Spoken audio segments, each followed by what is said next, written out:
오늘도 예배 자리에 함께하는 여러분을 환영하고 축복합니다. 이 시간 함께 예배드리는 형제자매님들과 인사 나누겠습니다. 주님의 평화를 빕니다.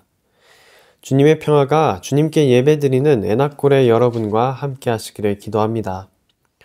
오늘은 사순절기 6번째 주일 고난주일이자 종려주일입니다. 오늘은 설교를 시작하기에 앞서 영상 하나를 보겠습니다.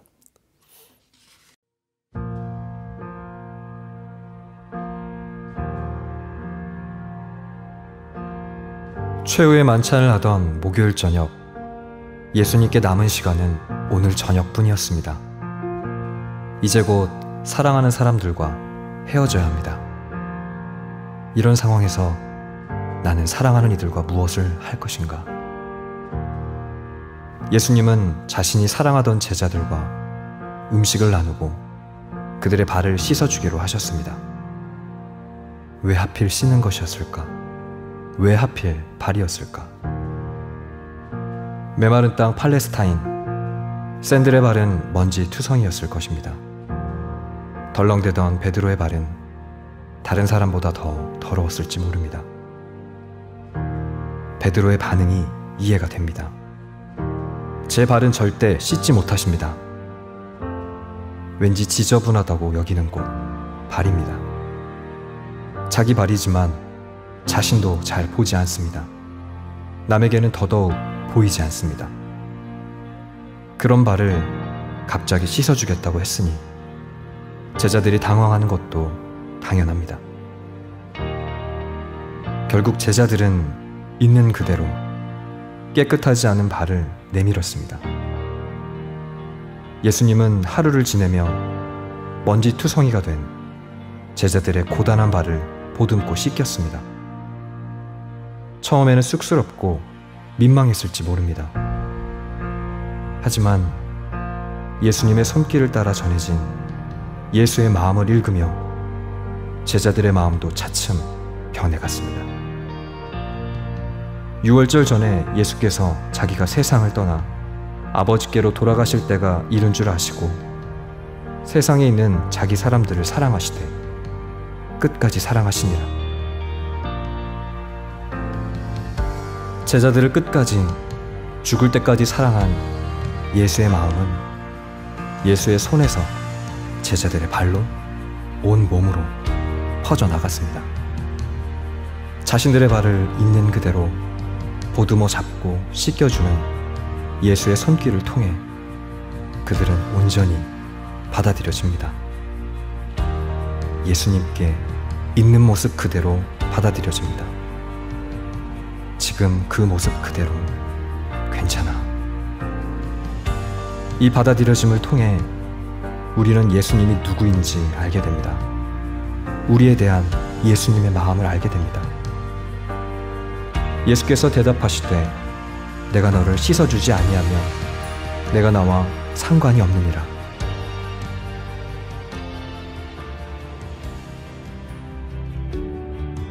우리도 이 예수님의 마음을 이어가야 합니다. 누군가를 받아들이기 위해 특별히 준비할 것은 없습니다.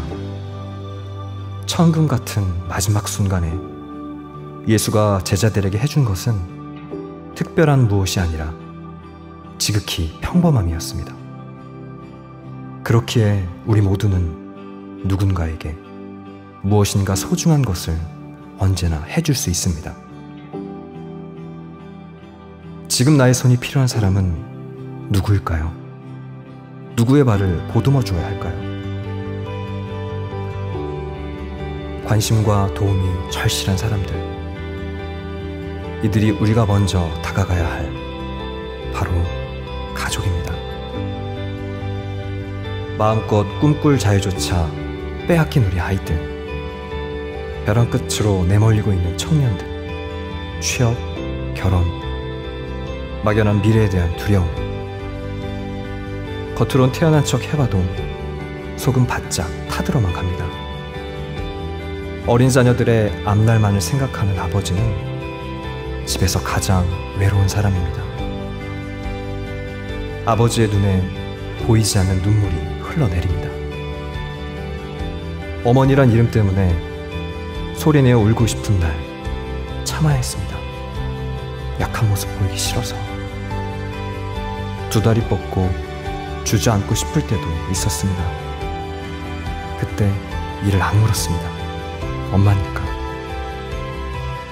우리가 먼저 다가가야 할 사람들, 바로 가족입니다. 우리는 그렇게 서로를 보듬고 서로를 격려하고 북돋습니다.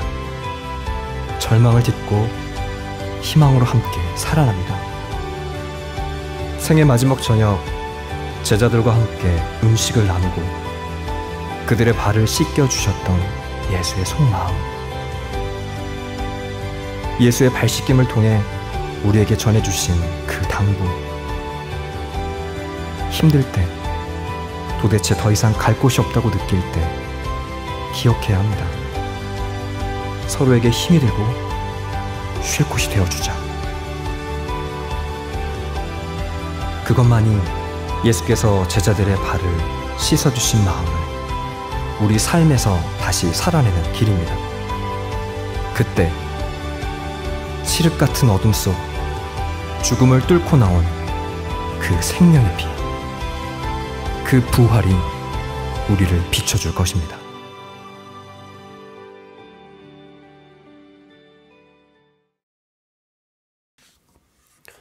영상 잘 보셨나요?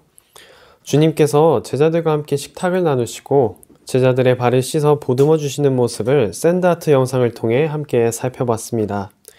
예수님께서는 사람들에게 복음을 설교하시고 아픈 사람들을 고쳐주시면서 이곳저곳을 돌아다니셨어요. 예수님께서 가시는 그 어느 곳이든지 예수님의 제자들도 함께 있었죠. 오늘 함께 살펴보았던 영상에서 지치고 고난을 받는 사람들을 가족이라 불렀던 걸 생각해보면 주님께서는 가족들을 돌보러 돌아다니신 거죠. 그 과정 가운데 제자들도 함께하며 예수님의 길을 어깨너머로 배우게 된 거고요. 어떻게 본다면 예수님의 제자들은 정말 가족과도 같은 사람들이었다고 생각합니다. 먼저 하나님의 복음을 받았으며 예수님께서 어디를 가시든지 함께 했으니까요. 어쩌면 가족 그 이상의 관계였을 수도 있습니다. 오늘 함께 읽은 말씀에서도 제자들의 굳센 다짐이 드러납니다. 다시 한번 읽어보도록 하겠습니다. 마태복음 26장 35절입니다. 베드로가 예수께 말하였다. 주님과 함께 죽는 한이 있을지라도 절대로 주님을 모른다고 하지 않겠습니다. 그리고 다른 제자들도 모두 그렇게 말하였다. 베드로가 이렇게 말하게 된 배경은 주님께서 제자들에게 자신이 십자가에 달려 죽을 것을 말씀하신 뒤에 떡과 포도주를 떼어 최후의 만찬을 나누신 다음 바로 오늘 밤에 사람들에게 잡힐 것을 말씀하셨기 때문이죠. 이에 베드로와 다른 제자들은 주님과 함께 죽으면 죽었지 주님을 모른다고 하지 않을 것이라 얘기하는 것입니다. 그러나 우리는 알고 있습니다. 주님께서 그토록 아끼고 사랑하셨던 제자들, 어디를 가든지 항상 함께하고 주님의 편이었던 가족 그 이상의 사람들이었던 제자들이 주님을 떠났었다는 사실을 말이죠.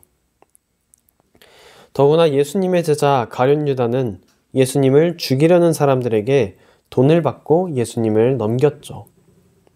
물론 이 사실을 주님께서도 알고 계셨습니다. 주님께서는 제자들과 만찬을 나누시던 중 제자 중 한 사람이 자신을 사람들에게 팔아 넘길 것이라 말씀하시죠. 제자들은 서로 번갈아 보며 주님, 저는 아니지요 라고 하며 두려워할 뿐이었습니다. 가룟 유다가 주님께 선생님, 나는 아니지요 라고 말할 때 주님께서는 네가 말하였다 하고 대답하시고는 마지막 만찬을 계속 나누셨습니다. 주님께서는 제자들에게 마지막으로 떡과 포도주를 나누십니다. 제자들에게 떡과 포도주를 나눠주시며 이것은 내 몸, 그리고 이것은 죄를 사하려 내려준 언약의 피라 말씀하시죠. 그리고 잠깐의 찬송을 부르고 올리브산으로 향하십니다. 기도를 하시기 위함이었죠. 그렇게 오늘 말씀의 배경으로 다시 넘어오게 됩니다. 주님께서 31절의 말씀에서 오늘 밤에 너희는 모두 나를 버릴 것이다 라고 하시자 베드로와 제자들이 결코 그럴 일 없습니다. 죽으면 죽었지 주님을 모른다고 하지 않을 것입니다. 라고 말하는 오늘 말씀으로 말이죠. 주님께서 가장 고통받으시던 순간 주님께서는 홀로 계셨습니다. 주님께서도 참 사람이시기에 죽음이 두려워 하나님께 기도를 드릴 때에도 제자들은 잠들고 주님만 홀로 기도하고 계셨죠. 주님께서 잡히실 때에도 그리고 십자가 위에서도 마찬가지였습니다. 죽으면 죽었지 예수님을 모른다고 하지 않을 것이라던 제자들은 뿔뿔이 흩어져 버렸고 가장 믿음직했던 베드로는 닭이 3번 울기 전에 주님을 모른다고 외쳤죠. 주님께서 발을 씻어주시던 그 손길에 눈물을 흘렸던 베드로도 유다와 같이 주님을 팔아버렸습니다. 결국 주님께서는 십자가 위에서 홀로 죽으셨습니다. 오늘 설교를 위해 말씀을 보면서 저는 이런 생각이 들었습니다. 우리 또한 주님의 제자들처럼 사람들 앞에서는 주님을 위해 죽음도 견딜 수 있다면서 큰 소리 치지만 정말 고난이 우리를 덮칠 때에는 도망쳐버리지는 않았는가? 주님을 홀로 교회 안에 있는 십자가에 달리시게 하고 나만 홀로 세상 밖으로 도망치지는 않았는가? 이제 고난주일인 오늘의 시작으로 주님의 죽음을 묵상하는 고난주간이 시작됩니다. 이번 한 주간 말씀을 잘 읽어보시고 주님을 묵상해 보세요. 그리고 주님께서 당하신 고난에 도망치지 말고 함께 해보세요. 이번 한 주간 주님의 죽음을 바라보며 나아가는 에나골의 여러분이 되시기를 소망합니다. 그 끝에는 부활이 있습니다. 기도하겠습니다. 고난과 시련, 핍박 가운데 계신 예수님, 오늘은 고난주일입니다. 오늘을 시작으로 이번 한 주간 주님의 죽음을 묵상하는 고난주간의 시작입니다. 이 고난주간의 시작에 주님의 죽음을 함께 나눴습니다. 주님의 죽음에 동참하며 그 고난 가운데 계신 주님을 알아가는 에나꼬레가 되게 하시옵소서. 마침내 그 죽음 안에 있는 부활의 주님을 발견하는 이들이 되기를 소망하며 고난으로 우리를 채우시는 거룩하신 어린 양, 주 예수 그리스도의 이름으로 기도드립니다. 아멘.